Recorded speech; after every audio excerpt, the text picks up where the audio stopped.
قاتلنا الجوع مهلوكين في هذه البلاد، ما عندنا ما ناكلو.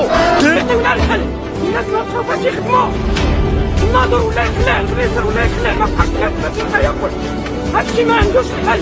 هلكنا 36,000 ريال اللي كنشدو، هلكونا هاد الناس هادو، اش بغاو باقي؟ مرضنا بالسكر، مرضنا بكلشي الامراض مرض بها، كاين اللي مات، كاين اللي باقي عايش. حنا دابا كنطالب صاحب جلاله الملك محمد السادس صلى الله عليه، الكلاف داروا ليهم لوطيلات، ها هما هنايا، وحنا اللي مواطنين ما عندناش حتى فين نسكنوا. 36,000 ريال جدد كتخلص لك الكرا، هاد الناس كيف يخرج التشرد.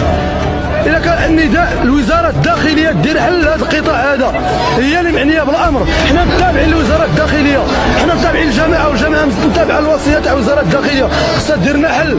حنا كعمال عراضيين تعطينا التغطية الصحية تاعنا وتعطينا القانون ديالنا باش نعيشوا عيشة كريمة. إما حنا راه مازال ما عايشينش، حنا باقي شبه العيشة، إما حنا راه لا إله إلا الله.